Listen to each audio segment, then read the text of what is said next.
Alright, this is my first attempt at the Impossible Taco Pie, and I have realized the magazine clipping had a very bad error. All the ingredients for the batter were doubled, so instead of pie, I think I got taco bread. We're going to cut it and see.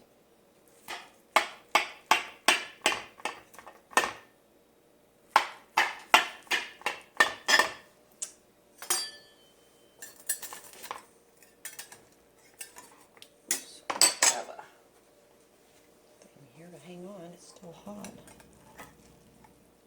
Yeah, I got taco bread. I'm gonna taste taco bread. It had 4 eggs instead of 2 eggs. It had 2 cups of milk instead of 1 cup of milk. Everything was doubled for the batter. Oops. Get rid of that cheese.